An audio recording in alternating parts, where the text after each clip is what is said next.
Boa noite. Olá, boa noite. Começa agora o Repórter Brasil. E estes são os destaques de hoje.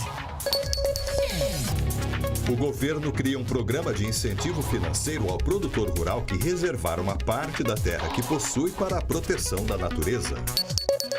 No Dia do Idoso, um retrato do Brasil que recorre ao amor para cuidar de quem já fez tanto na vida. Virada no tempo. Começou a temporada de chuva no país e ela promete ficar acima da média nas regiões Norte, Centro-Oeste e Sudeste. Na aridez do sertão, a imagem do vaqueiro é sinônimo de força e tradição, tanto que virou patrimônio imaterial da Bahia.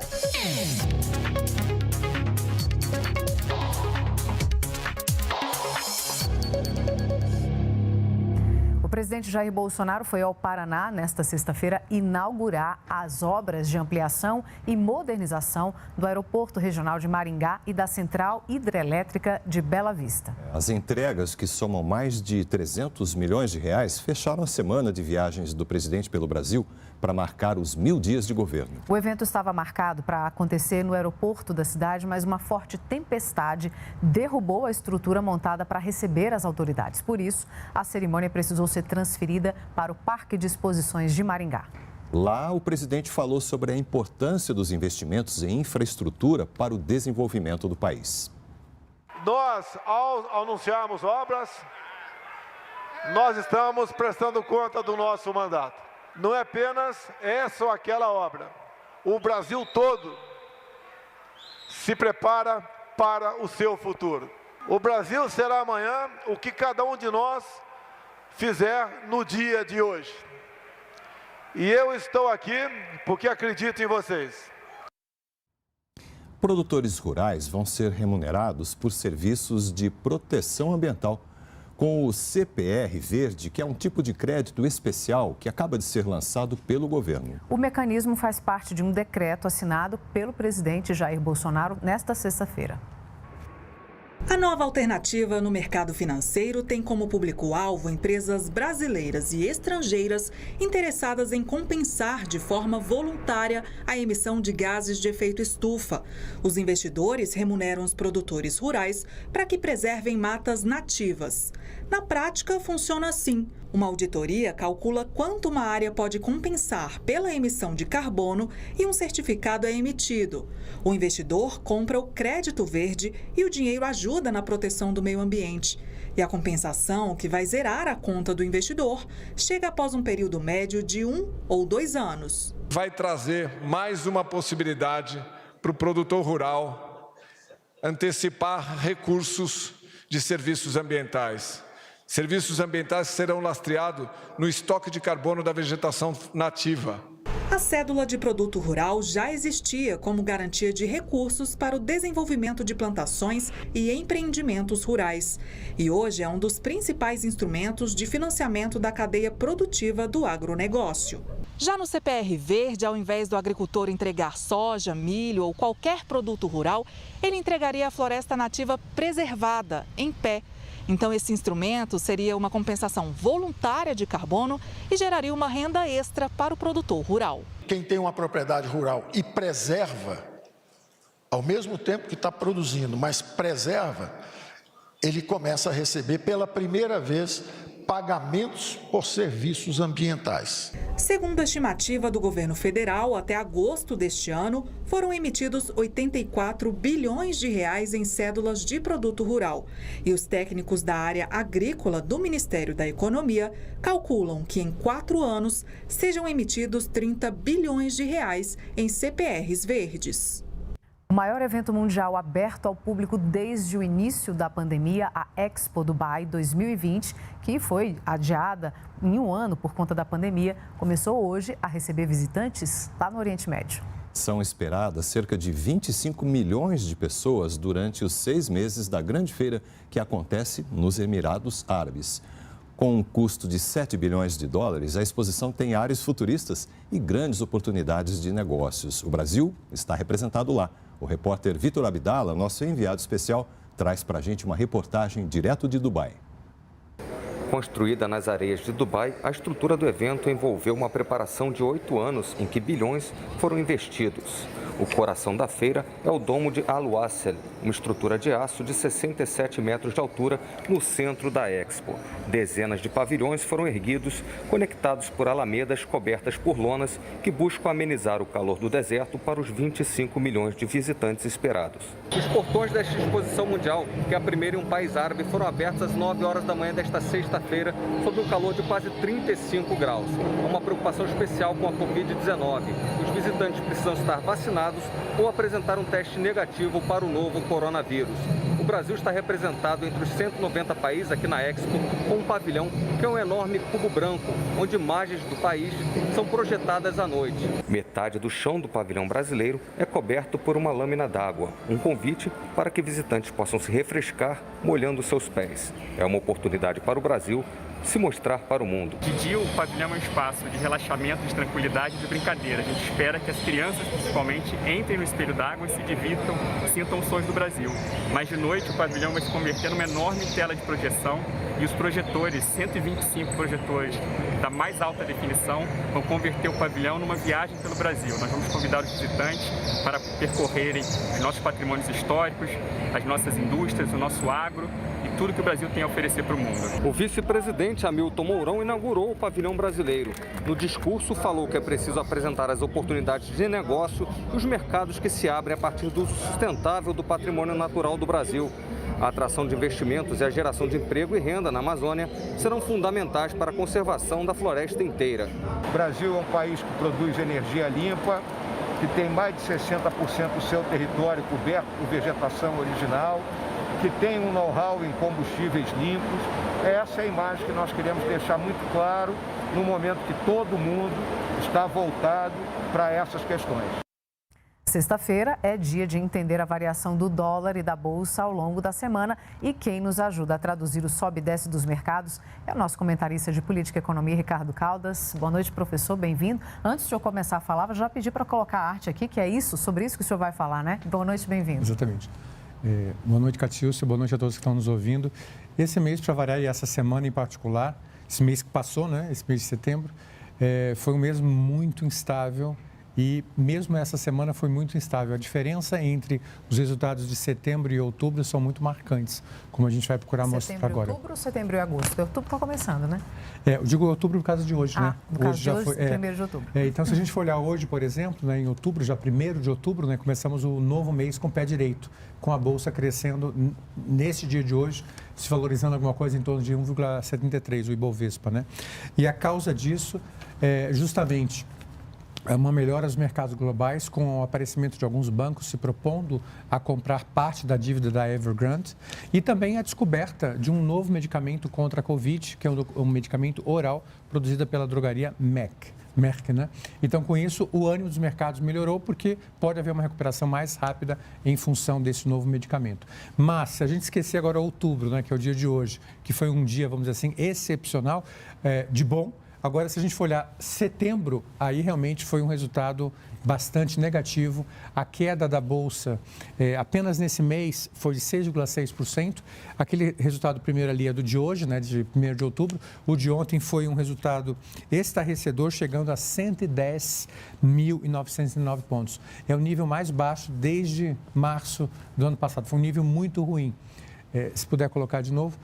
E em relação ao dólar, nós temos justamente essa contraposição que nós já vimos, né?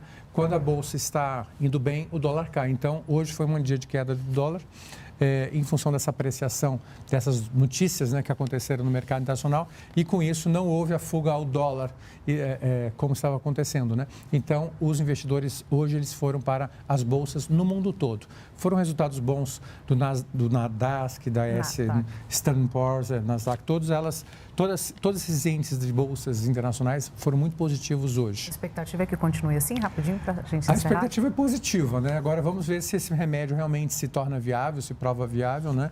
E vamos ver também como é que vão se comportar o preço dos produtos de exportação do Brasil e a China, né? A China sempre tem um papel-chave, né? É uma expectativa dos investidores de que se resolva essa questão da Evergrande, né?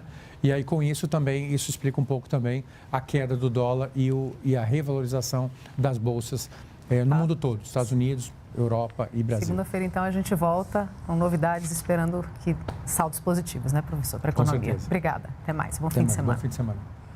Em boletim divulgado hoje, a Fiocruz defende a adoção do chamado passaporte de vacinas em todo o Brasil. Ao vivo, a repórter Flávia Grossi explica os principais dados desse documento e qual é o entendimento da Fiocruz. Não é isso, Flávia? Boa noite.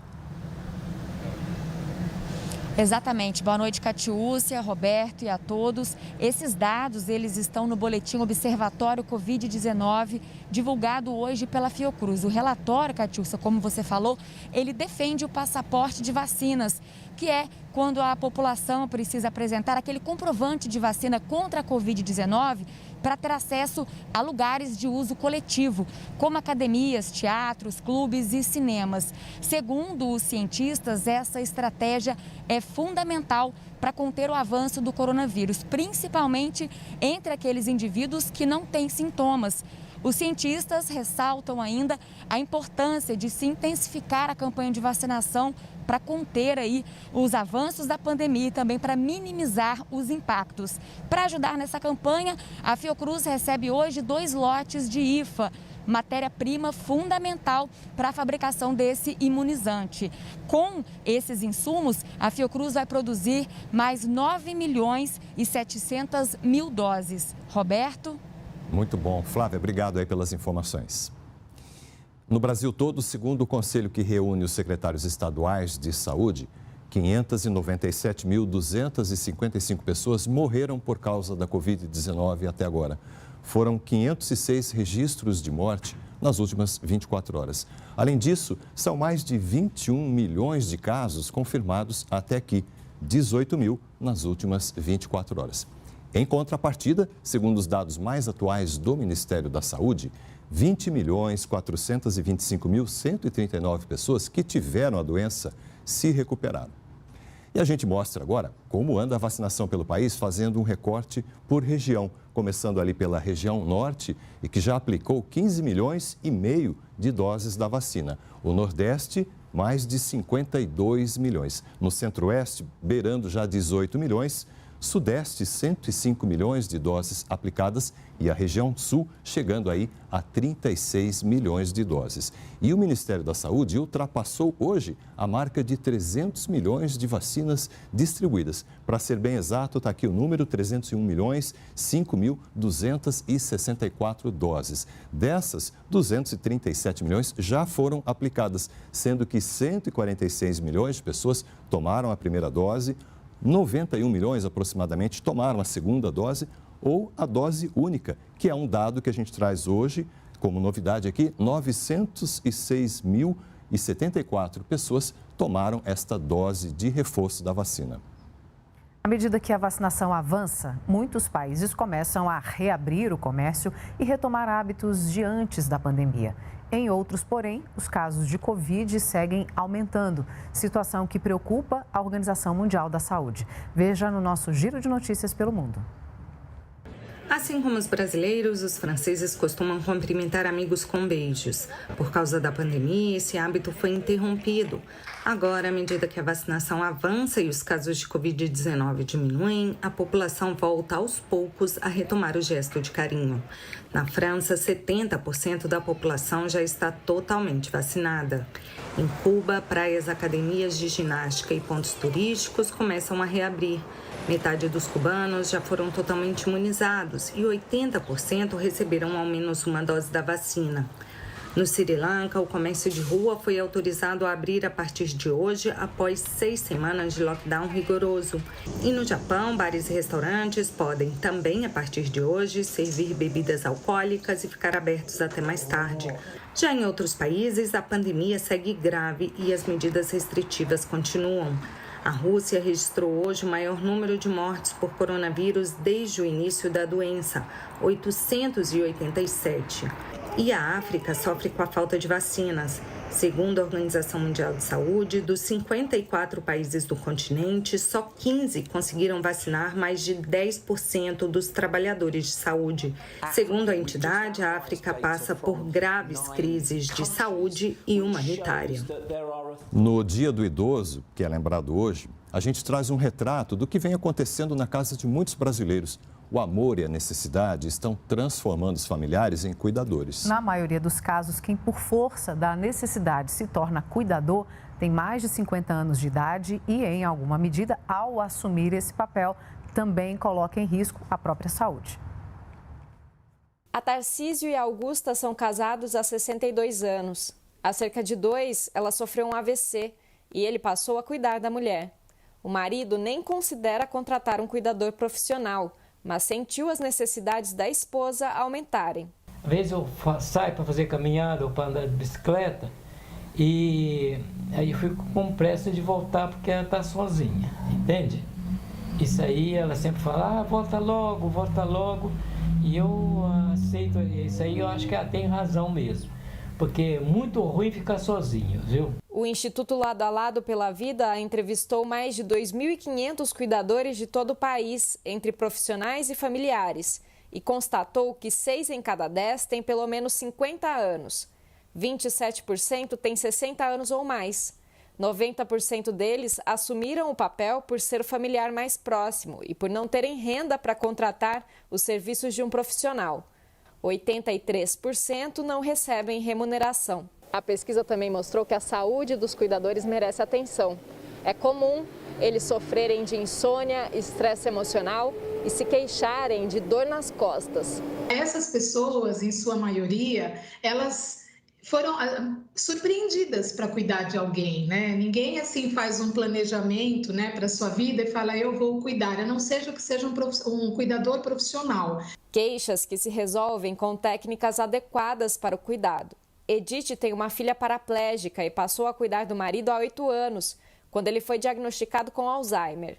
Ela se tornou especialista em gerontologia e abriu um residencial para idosos que também é a casa da família. Nós temos atividades todos os dias, né? E me preocupo em desenvolver a memória, em recuperar a cognição, a alegria, né? A socialização, que é o que eu procuro aqui. Acertando e errando, né? A técnica em enfermagem e cuidadora profissional que trabalha no residencial diz que o trabalho exige amor. A família, ela vai agindo com a emoção, com o carinho que tem pelo idoso. E aqui nós vamos na técnica, né? Com amor, mas com técnica. Você saber pegar, você saber lidar com aquele momento quando o residente surta. E a familiar não tem esse preparo.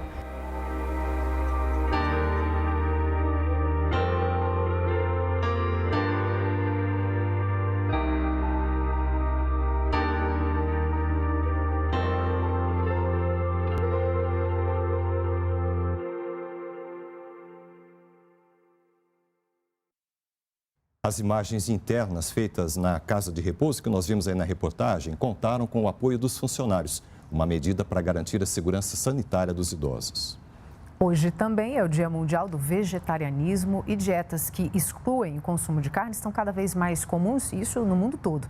É o que mostra um estudo publicado pela Universidade de Oxford. No entanto, a retirada desse tipo de alimento deve ser feita com orientação profissional para evitar problemas de saúde. Veja então na reportagem. Melancia e também muito arroz e feijão com salada, que eu também gosto muito no almoço e na janta. Amor. Vegetarianos desde que nasceram, os irmãos Malu e Gabriel gostam de frutas e de saladas e não comem carne. Já a mãe deles, a Ana Zeli, não come nenhum produto de origem animal, porque é vegana. Quando eu descobri que estava grávida, para mim, assim, eu nem cogitei não ter uma alimentação onívora para os meus filhos, né? Eu já sabia, principalmente pelo motivo de saúde, né? Que é o que mais é importante para mim. A dieta vegana tem crescido em todo o mundo, mas uma pesquisa publicada recentemente pela Universidade de Oxford faz um alerta. Crianças veganas têm índices de vitamina A, D e metabolismo mais baixos quando comparadas com crianças não veganas. A pesquisa acompanhou a saúde de 40 crianças com idade média de 3 anos, entre veganas e vegetarianas. O estudo concluiu que as crianças vegetarianas, elas têm um risco maior de ter alguma deficiência nutricional.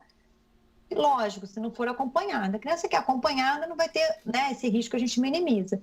Por outro lado, ela tem um melhor perfil de colesterol. Então, ela tende a ter o colesterol mais baixo do que as crianças que comem carne, assim como um peso mais baixo também. Pessoas que seguem muito, né, orientações que não são dadas por profissionais capacitados, a coisa fica bem perigosa. Para evitar um possível déficit de proteínas nos filhos, a Anazeli, que é nutricionista, sempre busca ofertar uma diversidade de alimentos e também se preocupa com a suplementação alimentar dos pequenos. Acompanho, faço exames, a gente faz exames regularmente e nenhum dos dois nunca tiveram nenhum tipo de deficiência. Gabriel faz questão de explicar por que é vegetariano. Bichinhos são nossos amigos, por isso a gente não pode comer, então igual a gente não pode comer os nossos outros amigos, que são os humanos.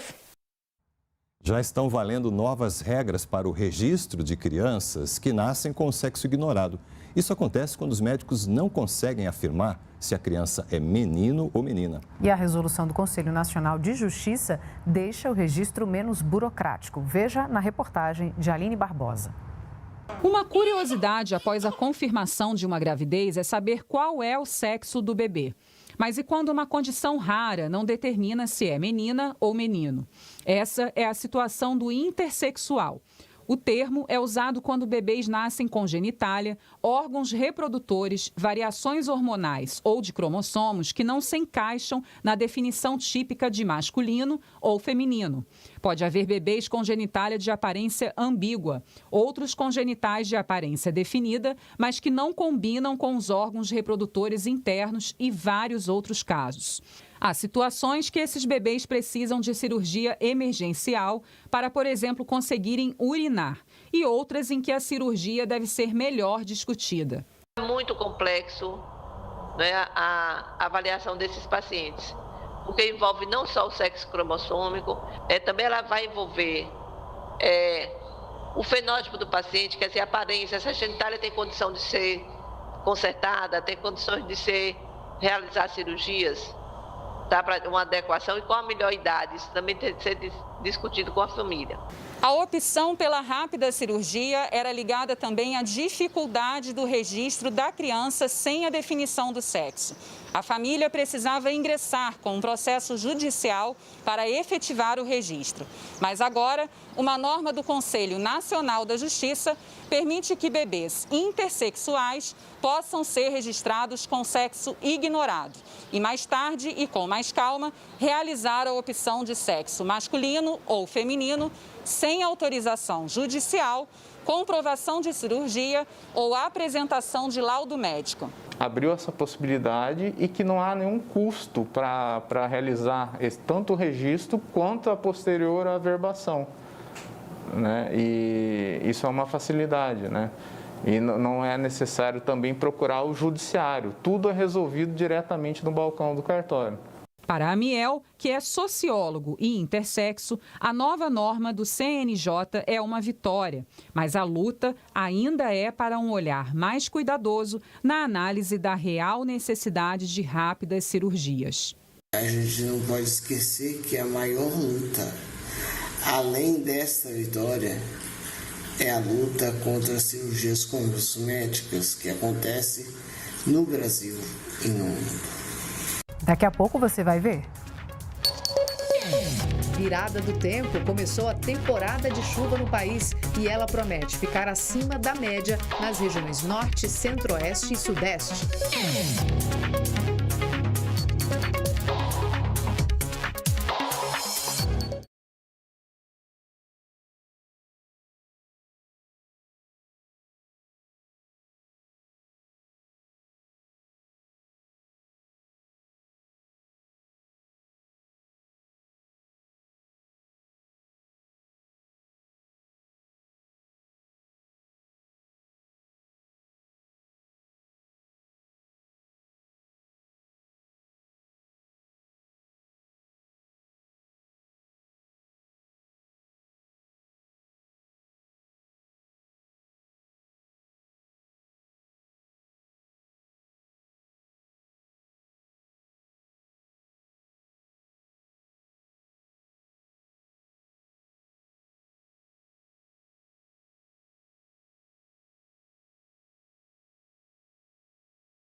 No Rio de Janeiro, uma ação das polícias federal e civil apreendeu mais de meia tonelada de cocaína escondida dentro de mangas.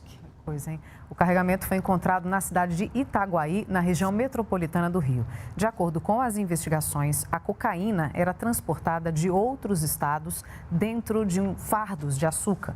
No Rio de Janeiro, os traficantes tiravam o caroço das mangas e colocavam a droga no lugar. A quadrilha utilizava contêineres refrigerados para conservar as frutas e dificultar a fiscalização. Segundo a polícia, o carregamento seria vendido por cerca de 100 milhões de reais. Os 3 presos fazem parte de um grupo especializado na logística de remessa de drogas para o exterior. A Polícia Militar Rodoviária apreendeu mais de 11 milhões de reais em espécie durante uma abordagem policial realizada ontem em Presidente Prudente, interior paulista. As notas estavam no interior de um caminhão que trafegava pela rodovia Raposo Tavares, que liga a capital paulista ao Mato Grosso do Sul. Os policiais encontraram um teto falso no caminhão. Segundo a polícia, os pacotes tinham 7 milhões de reais e quase 800 mil dólares. O motorista foi preso em flagrante e encaminhado para a Polícia Federal. Foi aberta uma investigação para descobrir a origem do dinheiro.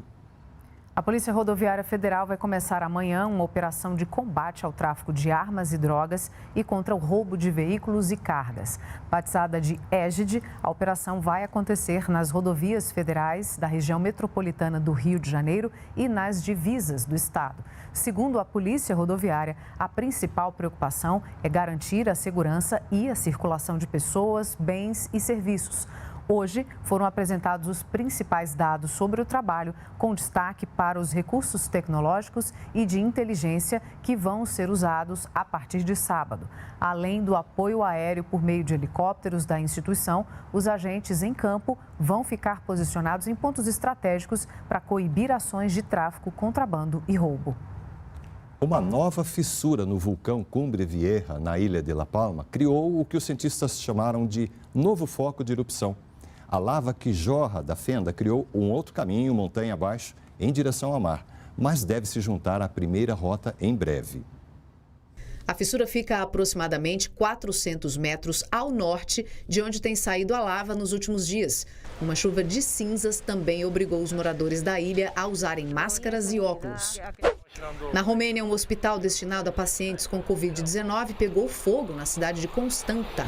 7 pessoas morreram. Os demais pacientes foram transferidos para outras unidades de saúde. Em fevereiro, outro incêndio em um hospital de Covid-19 na capital do país, Bucareste, deixou 4 mortos. Um porta-voz das Nações Unidas lamentou hoje a decisão da Etiópia de expulsar do país 7 funcionários de alto escalão da entidade e disse que a ONU está preocupada com a situação de 5 milhões de pessoas que vivem na região de Tigray, à medida que os casos de subnutrição se agravam. Autoridades etíopes acusaram os funcionários de ingerência em assuntos internos depois que um deles afirmou à agência de notícias Associated Press que o governo tem impedido a entrada de alimentos, combustível e material médico na região. Tigray sofre com uma guerra entre o governo e rebeldes há 10 meses. De volta ao Brasil, a gente fala de previsão do tempo, que hoje está cheia de temporais, não é isso, Lara? Boa noite, bem-vinda. Boa noite, Catiúcia. Boa noite a todos. Olha, a tempestade é inclusive de poeira. Nós temos imagens aqui registradas pela nossa parceira Clima ao Vivo. Foram registradas aí na cidade de Morro Agudo, no interior de São Paulo. A gente vê aí a nuvem se formando e deixando o dia como se fosse noite. O fenômeno também aconteceu na cidade de Sabino e Ilha Solteira, também no interior de São Paulo. As imagens da nuvem de poeira chegando são assustadoras e, olha, apesar dessa frente de rajadas não ser comum, já é a segunda vez que ela acontece só esta semana lá em São Paulo, hein? O que ocorre é que as primeiras chuvas chegaram e com ela aí vieram os ventos intensos que encontraram uma região de muita poeira e deu nisso aí, né? Agora eu vou falar da outra tempestade, aquela que a gente já conhece, né? Porque choveu muito hoje lá em Maringá, no Paraná. Ontem a gente falou aqui sobre aquele alerta de tempestade no sul. E o repórter Carlos Molinari está lá na cidade e conta pra gente o que aconteceu. Olá, eu estou aqui em Maringá, cidade do norte do Paraná, onde nesta sexta-feira, por volta das 10 horas da manhã, uma forte ventania com rajadas acima de 90 km por hora causou estragos em vários bairros, Aqui, na Zona 5, na rua Nelson Abraão, uma árvore caiu sobre a fiação elétrica e sobre uma casa, deixando todo o bairro sem luz. E o alerta de tempestade continua para a região. Olha, Maringá está aqui, nessa área destacada em laranja no nosso mapa, né? E olha só, a previsão então é de muita chuva e ventos que podem chegar a 100 km por hora. Isso pelo menos até o meio-dia de amanhã. E esse temporal ele é previsto também além da região sul, aqui para o sul do Espírito Santo, para o Rio de Janeiro, São Paulo, parte de Minas Gerais também e para Mato Grosso do Sul. E a chuva ela se espalha durante o final de semana para outras áreas do país também, como a gente pode observar aqui no mapa. Olha, toda essa área gigantesca aqui em verde é previsão de chuva. A exceção, então, é para o interior nordestino e também para o sul do Rio Grande do Sul. Agora, olha, essa chuva que a gente mostrou aqui alivia aí a longa estiagem que acontecia em várias partes do país. Ela é mesmo esperada para essa época e os meses de outubro e novembro prometem trazer chuva acima da média em algumas regiões. É o que a gente confere aí na reportagem da Selma Dias. A primavera segue até 21 de dezembro. Serão quase 3 meses da estação que promete dias mais chuvosos na maioria do país e mais secos em pontos específicos. A primavera, ela marca o início do período chuvoso em grande parte do país, principalmente na região norte, na região centro-oeste e no sudeste. Já na região sul, tem um predomínio aí de chuvas abaixo da média, ou seja, novembro, outubro e novembro, está indicando um período mais seco. Para a região norte, onde estão os estados do Amazonas, Rondônia, Acre e Pará, são esperadas chuvas dentro da normalidade. Mas a previsão para esta primavera inclui temperaturas altas na região nordeste, principalmente na parte do semiárido, que até novembro passa pelo período de estiagem. Mesmo assim, a chuva deve cair em áreas específicas de estados que sofrem rotineiramente com a seca. Já na região nordeste, principalmente no oeste da Bahia, oeste e sul da Bahia, também algumas áreas do Maranhão e do Piauí, toda aquela região do Mato Piba, né, que inclui também o estado do Maranhão e o estado do Tocantins, tem uma expectativa boa para a chuva durante esse período de outubro e novembro. A primavera também sofre os efeitos do Laninha, que provoca o aumento do volume de chuvas em algumas regiões e em outras pode provocar a redução das chuvas. Mas, segundo os meteorologistas, a atuação do fenômeno ainda não foi confirmada. O fenômeno Laninha, ele se caracteriza pelo resfriamento das águas do Oceano Pacífico, principalmente na faixa equatorial. Em caso de configuração, ele não está configurado, mas em caso de configuração seria um El Niño ainda de uma categoria de intensidade mais fraca e de curta duração. Mas ele ainda está nessa fase de configuração, então se ele se configurar, seria mais para o final da primavera e durante o verão. A profissão de vaqueiro é uma das mais antigas que existe no mundo. Aqui no Brasil, no sertão brasileiro, ele se veste com trajes de couro para se proteger de galhos, espinhos, enquanto enfrenta a lida de tanger o gado em meio à vegetação ressecada. Na Bahia, a profissão, inclusive, é considerada patrimônio imaterial e projetos são desenvolvidos para deixar essa tradição sempre viva. Quem conta essa história para a gente é a nossa afiliada, a TV Feira. Perneira, peitoral, gibão, bota, chapéu, luva, tudo de couro. É assim o traje do vaqueiro. O vestuário funciona como uma segunda pele, para proteger do sol, dos galhos e espinhos das árvores. Seu Zezé não dispensa o dele, mesmo nos períodos de sol intenso na Bahia. Ele é vaqueiro desde a adolescência e hoje, com 83 anos, continua trabalhando. Se dizer assim, nós vamos pegar um boi ali dentro desse mato, nós vamos. Se disser para pegar no limpo, nós vamos. Se for para ajudar a tirar um leitinho, vamos. Neto aprendeu a ser vaqueiro com o pai e o avô, criancinha com 4 anos de idade. Ele sabe tocar o berrante. É difícil, Neto? Não. Você já toca há quanto tempo? Há 12 anos que eu toco berrante. E para que serve? Se chamava boiada. E foi o primeiro instrumento a ser tocado há 1500 anos antes de Cristo.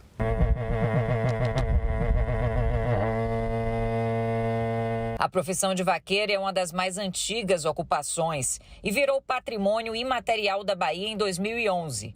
Para manter cada vez mais viva essa cultura, a Associação Brasileira de Criadores de Cavalo de Passeio e Esporte criou o projeto Vaqueiro e Suas Raízes. A equipe passou 45 dias visitando diversas regiões de 5 municípios da Bahia. O resultado é um documentário de 36 minutos e um livro que mostram as tradições cultivadas pelos vaqueiros, como as missas, cavalgadas e as vaquejadas. A gente está falando da criação de um acervo que aqui 100 anos vai estar lá tudo registrado para as pessoas conhecerem o que é o vaqueiro e suas raízes.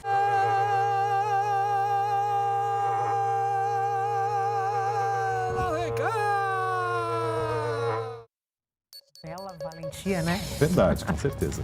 Estiveram hoje com a gente as intérpretes de Libras, a língua brasileira de sinais, Brenda Rodrigues e Neide Lins. O Repórter Brasil fica por aqui. Você pode rever as reportagens de hoje em nossas redes sociais. Uma ótima noite. A gente volta na segunda. Muito obrigado pela sua companhia, uma boa noite. E lembrando, vai sair no final de semana, além do guarda-chuva, a máscara para se proteger da Covid. A gente encerra com imagens Curitiba? do Curitiba. É isso? Boa noite, bom fim de semana. Mais. Tchau, tchau.